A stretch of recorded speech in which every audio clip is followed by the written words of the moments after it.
How's quarantine going? What's going on? Well, we're on day 7,302, something like that.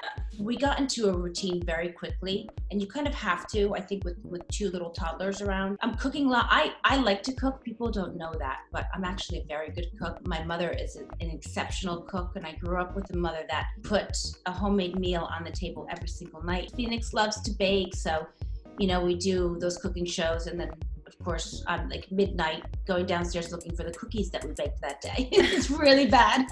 Season 10 has been fun and fresh. So what do you think worked so well with the group, especially them being two new girls involved? Yeah, I think that the core group, has definitely gotten stronger and tighter, even though you wouldn't guess that in some of the episodes. We've all known each other 4 or 5 years. Teddy being the newest, and her 3 years. We've got 2 new girls. I think there's something very fresh about this season. I think they're great additions. They're also diametrical opposites. And I think that that's what's really, making it fresh and working. So You've known Lisa Vanderpump for a long time, even before the show.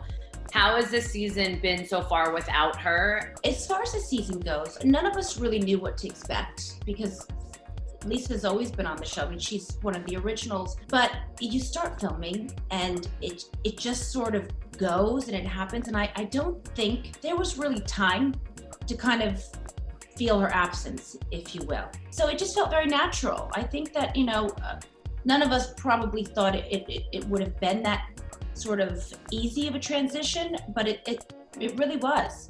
And as far as our relationship, sadly, we haven't spoken, and that's not because I haven't wanted to, or I haven't made attempts, but we haven't spoken since last season. So there really isn't a relationship there. I always say I'm hopeful for the future, and you never know, but I'm not stopping life and waiting for it to happen, if you know what I mean. When you and PK were at the meeting at Buca di Beppo, that you guys brought up the connection with Lisa and Ken. And this particular venture with Buca di Beppo was a natural fit for me because Robert Earl, who owns Buca di Beppo, he's a very, very, very dear family friend. He also goes way back with Lisa. I met Lisa at his daughter's wedding. So that was the first time I'd met Lisa. This is way before I started Housewives. How do you feel like your approach to the show and your place in the group has kind of shifted throughout the seasons? I think that the relationships with some of the women in the group, have really strengthened. They're very dear friends of mine, people that I trust most in this world, that I go to for advice. And they're people that I still maintain relationships with, even when we're not filming. That one day with the glam at Teddy's retreat, did you have any idea that that was going to cause a stir? I cannot even tell you. I'd say that was probably one of the most surprising moments so far.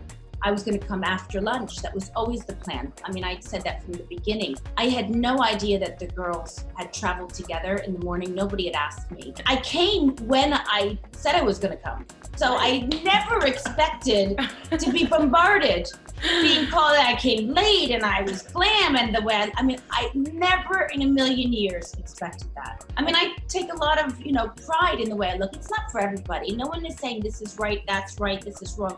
To each his own. But it's not like I went one season with no glam and suddenly now it's the most important thing. I've always been a glam girl.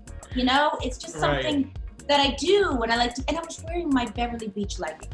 It's like I'm wearing my own athleisure, and I'm coming to a workout retreat. What am I supposed to wear?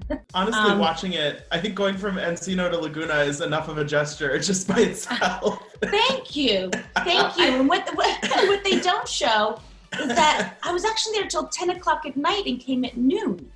And still the drive, 3-hour drive, but it's just, and because I missed a boxing class, which I never intended on doing anyway. So we've obviously been loving the season so far. If you could just give us a little preview of what we still have to come this season, of just what we can look forward to. We've got a lot of exciting things to look forward to, primarily our trip to Rome. I'm an investor in Buca di Beppo, and one of the first orders of business was I wanted to design a room in Buca di Beppo, which you'll see, and we track the process, and then I have a big reveal. You know, and there's obviously drama, and then the drama gets bigger, and then bigger, and then bigger, and then there's a few bombs.